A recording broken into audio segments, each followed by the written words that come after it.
And welcome back, everyone. Welcome back to another week, another edition, another bi-week fortnight of the StarCraft Evolution League number 9. I'm of course host live VIP. With me, I'm joined by these amazing players, by the people in the chat, and by my plushies as well. Welcome one and all to another StarCraft Evolution mod tournament. Here we go. For those that are curious, for those that are just now tuning in for the first time, the StarCraft Evolution mod is a mod that does bring together Brood War and StarCraft 2 and does pit them against each other. This is not your typical standard StarCraft 2. This is instead something different, something special, something greater. Two different games coming together. Let's go. Let us go. Now, just for a bit of a heads up, there has been a recent change. So for the majority of this year, StarCraft Evolution League has been a monthly tournament, but that has since changed as of, I believe, the previous tournament. It has now grown from a monthly into a bi-weekly. So every fortnight, every 2 weeks, we do host a StarCraft Evolution League event, and this event is from 2 days ago. As we're just to be transparent, of course, this is a replay cast. These matches were held a couple of days ago here. I say a couple, 2 days ago, or less than 2 days ago, really, less than 48 hours. At the time, we were busy covering another tournament. At the time, we were busy casting, I believe we were casting Sparkling Tuna Cup. We were casting Sparkling Tuna Cup. We were casting Sea Duckling Open, sorry, I should say Sea Duckling Open, leading into Hatchery Cup. So we were covering other events. Alas, our schedule is pretty busy. It's a pretty busy schedule, pretty jam-packed. So unfortunately, we weren't able to cover this live, but now we're here a day or so later to go over those replays. Let's go, baby, let's go. Meanwhile, to catch up on the bracket itself, let us head on over here to the bracket scene. Head on over here to the round of, or to the quarterfinals. Now, this event did have up to a round of 32. So round of 32 into round 16 into the round of 8, but as you can imagine, there's a lot of replays. There's a lot of replays, a lot of matches to cast. There were definitely some tempting matches to go over in the round of 16, but we'll be covering everything from the quarterfinals onwards. So we're going to be covering 4 best of 3s initially, then a break, and then the semis, and then the grand finals. We'll be casting everything. Usually when we live cast the tournaments, we start from the round of 32, from one match, then into round 16 with another match, and into the quarterfinals with another. We kind of follow, we typically follow one player kind of like along their road and along their journey throughout the bracket. But here, since it's a replay cast, we have everything. So may as well cover every single quarterfinals match into the semis, into the finals. So that is the current plan. We have our set of players here. We have Classic, ReBellioN, Wayne, Killian, Shin, Bratok, Zardiant, and MiddleVK. When it comes to the top players, we are missing a couple. Of course, we're missing Dark, but Dark, of course, is inactive. Dark is getting ready to leave and go to his military service, so Dark is not here. Likewise, another player that is missing is Spirit. That I'm more surprised by. This might, again, we were covering other events at the time, so I actually think there might have been a Wood TV like Spring Championship like qualifier or something along the lines as well. So it's possible that Spirit was otherwise unavailable. So we're missing Spirit. We might be missing Dark, but instead of Dark, we have the next best thing. We have Shin. Shin, I would say, is the second best Zerg player in StarCraft Evolution. I'm also excited to cast Wayne. Wayne is a player that did eliminate Spirit from a previous SEL, and we didn't get to cast those matches. I didn't get to cover them, I didn't get to cast them, I didn't get to see what the hell happened and how Wayne brought Spirit down. So I'm happy to see Wayne up against Killian, and I'm curious to see how Wayne is looking in that matchup. Killian, of course, we just covered during the King of the Hill. Killian is also a very strong player in his own right. He's mainly a caster nowadays, but still a strong competitor, so I'm excited to see some Killian action. Classic, #1 Protoss. Classic is the #1 Protoss player in StarCraft Evolution, so he's going to be the favorite to win it all. If there's no Dark and there's no Spirit, those are the typical players that I consider to be the challengers to Classic. Well, then the others are going to have to step it up here to try to bring him down. Oh boy. It's going to be a tough one, but regardless, looking forward to tuning in and covering as many of these players as we can. Let's go. Let us go. Up first is going to be Classic versus ReBellioN in that PvP. Game 1 is on Sylphid.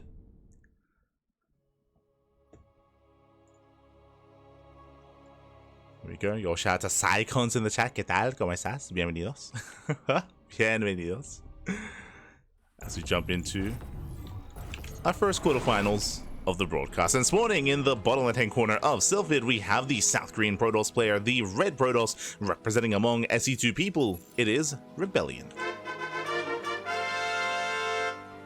And spawning in the top side of Sylphid, we have the South Korean Protoss player, the Blue Protoss. It is Classic.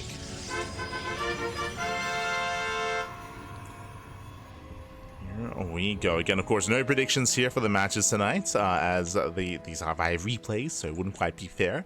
For now, though, we have our PvP. We have Classic playing SG Protoss. We have ReBellioN playing Brutal Protoss, and welcome one all to Sylphid. Sylphid is a 3-player spawn map. We have bottom left, bottom right, and the top side as well. So we have plenty of spawn locations. It is up to our players to initially determine where their opponents have spawned in. That is going to be the first kind of goal here for our players. Outside of that, we do have some standard openers here. So far, no crazy early expansions. Double gas here from a Classic. Should be seeing something similar here at ReBellioN.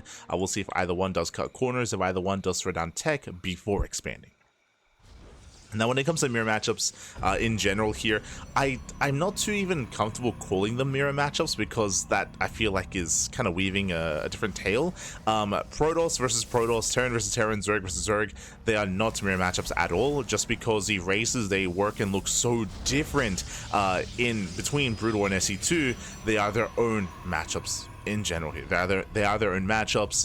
They're mirrored only in name, as they are Protoss or Terran or Zerg, but that's really as close as they get. There are some similarities, that is true, but they are still so starkly different, which is why I personally actually really enjoy covering the mirror matchups. Like, I feel like they provide for some of the most interesting games in StarCraft Evolution. It's all my favorites. So my favorites. Speaking of, Classic opening up with a proxy. Let's go. We do kick things off. The pylon has been thrown down, and Classic, he is going to commit. He's going to commit here. So he does hide his 3rd pylon across the map. Cybercore is done. What do we have? A gateway or a robo? What's it going to be? Classic, yep, he's just building up his resources. Proxy robo, one base all in here from Classic. It's going to be all or nothing. ReBellioN for the time being is unawares. He does open up Zealots into a Nexus. Again, a very fast expansion here for ReBellioN. ReBellioN going for an economic opener. Little does he know, he's being cheesed the hell out. And Classic, he scouts and he confirms. He's like, oh, thank God, you expanded. Well, this is going to work beautifully.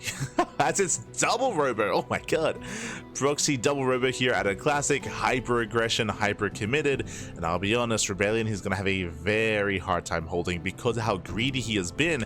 Now ReBellioN, he does scout, he does confirm that there is no expansion, there is no Nexus, but knowing is half the battle here, and right now he has limited production. He's making 2 Dragoons at a time. He has a 3rd gateway on the way. There's that initial shield battery. We do desperately need that shield battery to defend, but even then, I just don't know if it's going to be enough. Cell does get into the mineral line, trying to force a defensive warp in, and meanwhile, 1 probe goes down. Nice control by Classic. He pulls away the weakened workers, does preserve whatever he can. Losing 1 probe so far. Very nice control. Yeah, pulls away, and this Zealot will eventually go down. Oh my god, we'll lose 2 probes. Yeah, but there's a bit of miscontrol towards the end. The Zealot, oh, he wants more! Oh, he gets 3! Barely gets 3, does not get 4. Whew. Oh my god. The worst trade for that Zealot, but here we go. The Immortals are amassing, and Proxy Immortal hits even harder here against these Dragoons. ReBellioN trying to muster up a defense. So far, only 1 shield battery. Gateway is exposed. Immortal is revealed. Now he knows. Now he does know what's going on. Nice target firing here at a Classic. Does target down 1 Dragoon. 1 Dragoon goes down, goes to the pylon. But the pylon is powering the shield battery. Uh-oh. The pylon's exposed and the pylon goes down. Depowers everything. Depowers the gateway, depowers the shield battery. There's 2 gateways left. Again, warping in 2 Dragoons at a time. Boys are being pulled and they do a great job here at tanking. But the prism is out. Solid juggling here from Classic. He does save the Immortals. Does kite back. We get Zealots to reinforce. They deal with the probes. And once again, nice target firing. He does get 1, does get 2, does get every single Dragoon. Classic will not lose any of his Immortals. Oh my god, I almost speak too soon. Whew. Does save the Immortals just barely. GG gets called. Classic snowballs out of control in Classic. He will take game number 1. Whew. GG. Classic, he will take a lead in the series. A solid game 1 here. Again, unfortunately, ReBellioN went for a very economic build. Remember, he went for a 2-gate opener into Nexus before any tech, before the 3rd gateway. Very economic build there from ReBellioN. Little did he know, he was being cheesed out. And even though he had some decent surrounds, even though he was able to move forward with his Dragoons, again, he couldn't really maintain that position. Also, the pylon was exposed, the shield battery was depowered real fast and real quick, and it just wasn't really a factor in that fight or in that game. And with that, ReBellioN did fall. Was overwhelmed, but now we're jumping into game number 2 and we'll see if he can bounce back. Now, coming into the mid game, I do actually want to say that we have a back and forth potential between Classic and ReBellioN, but a lot of it comes down to, can ReBellioN get to that mid game? Can he embrace a longer game set? Can he survive the early game aggression? We're here to find out, as spawning in the top right hand corner of Frostline, we have our red Protoss player. We have a red Protoss, our SC2 Protoss, representing among SC2 people from South Korea. It is ReBellioN. And spawning in the bottom left hand corner, we have the South Korean Protoss player, the Brutal Protoss. It is Classic. We go. A la causa. Ah, ¿qué tal, papi? ¿Qué tal? Castor TV in the chat. Here we go. Bienvenidos. Hope you're doing well. Hope you're doing well as we jump into our second game. Again, the roles have been reversed. We do have Classic instead embracing Brutal Protoss, and we'll see if ReBellioN can turn the tables on his opponent. Let's go. For now, standard openers. For now, nothing too crazy. We do see Classic going for a much earlier probe scout across the map. This is something that ReBellioN was lacking in the previous game, or something that he did delay. Double gas opener out of ReBellioN, going for his initial setup. There's that second gateway. And Classic confirms a 2-gate opener. 2-gate opener out of ReBellioN. Classic, oh my god, the greed! Classic going gate expand! Even greedier than ReBellioN. Remember, ReBellioN, he went for a 2-gate opener into his Nexus. I believe even Cybercore before Nexus as well, but ay. Okay, papi, let's go. So, gate expand into Cybercore. Classic, he throws down the gauntlet to ReBellioN. He's about to come in for a scout. Again, a later scout at ReBellioN. Now he sees, now he knows. He does spot the timing of the Nexus. And now ReBellioN has the option to respond with an all-in. Does have the option. We'll see if he goes for it. I mean, I say that. I mean, he has a second pylon in the main. He can throw down and proxy his third pylon instead. That is going to be an option. Based on his rally, he's going back to the center. Oh, never mind. Where are we headed? Where are we setting up? Our eyes are on this probe. Moves down towards the low ground. Passes team vets for a Zealot does pop out. We see Classic is searching. He's looking for proxies. Yes, searching for the proxy location. And he will find the probe. Yeah, nice catch. Finds the probe. And Classic should be feeling safe. Should be feeling safe. Meanwhile, ReBellioN, does he just expand? He's going for his Twilight Council back at home, going for tech before expanding. The probe does pull away. And Classic, once again, he dips in. He's looking for the expansion. Third gateway, 1 base all in. So 1 base all in out of ReBellioN. He is missing a proxy gateway though. He needs a proxy to reinforce across the map. He only has 3 gates for the time being. We can afford a 4-gate production off of a 1 base economy. Probe confirms, yeah, the probe dips in, bypasses the Stalker, sees everything. Now he knows. Classic, he's fully aware of the blink timing and of the earlier gateway and of the lack of expansion. So Classic, he's pieced it all together. Back at home, we need shield batteries. Shield batteries back at home. Gonna be a Citadel opener here from a Classic. Interesting. Still going for Dragoon range, but with the Citadel, we can rush into Zealot legs. Citadel is done. There's that initial shield battery. Dragoons are amassing, 4 Dragoons so far, and ReBellioN, he's going for his proxy gateway in the center of the map, right outside the natural. So this is going to be a 1 base, 4-gate blink all in. There's the 4th gateway. Now this gateway is late because the probe kept being found, and because the probe was zoned away, that does delay the proxy, it does delay the push. So this is going to hit a little bit later than ReBellioN would have liked. There's a slow warp in. The longer this goes on, the better it is for Classic. He's just building up, getting another pylon. Now again, this second pylon is to make sure that everything stays powered. This is something that ReBellioN was missing in the last game. Legs on the way, going into a Templar Archives. with this, we can head into Dark Templar. So yeah, there it is. Yeah, Dark Templar on the way. And that will completely shut this down. Remember, 0 detection. Just a really smart way to deal with an all-in, especially an all-in that's not robo-based or Stargate-based. There is 0 detection, DTs are on the way, 2nd shield battery, 3rd shield battery as well, and there's just no answer.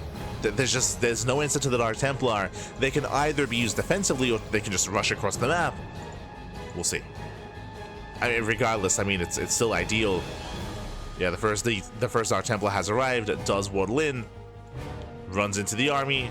Yep, ignores it, just goes past. Does rush past, he's going for the kill. At the same time, ReBellioN dives in and does focus on all the Dragoons. Very nice target firing, getting one-shots. You can one-shot those Dragoons, and the shield barriers don't mean much. Zell said he'd punish, there we go, defensive DT. And this will all eventually go down. The DT will eventually kill everything in the main. He's making his way across the map. The wall is currently closed. There is a sentry defensively. There's that defensive sentry. Oh, the force field is not good enough. Army getting caught in the main. And Classic is holding. He's holding. He forces out the army across the map. The DT does bust in. Breaks through that front door. There's a robo on the way, but he's going for the pylon and he's within range. He's in. Oh, God. Was almost within range. ReBellioN desperately trying to hold on. Desperately throwing down extra pylons to keep the robo tapped, to keep the robo powered. So I'll say dive in. Prox is being cleaned up. And this is just too much damage. It's just far too much here. Observers on the way. There will eventually be detection, but that's going to be 8 probe kills. And remember, ReBellioN, he's 1 base all in. GG gets called, and Classic, he will take the series 2-0. GG. Whew. GG, well played. A very impressive performance there by Classic. Again, going for defensive Dark Templar was the exact correct move to go for, just because it was a 1 base blink all in, which means there was no robo, there was no Stargate, there was 0 detection for ReBellioN, so there was just no answer. Defensively and offensively as well, those DTs, they just wreaked havoc. That was game. That was game. Just a really solid way to deal with an all-in as the defending Protoss Brood War player. And with that, Classic will advance on into the next round. Question becomes, who is he gonna face off against? That is the question here. One moment, those we do try to set things up.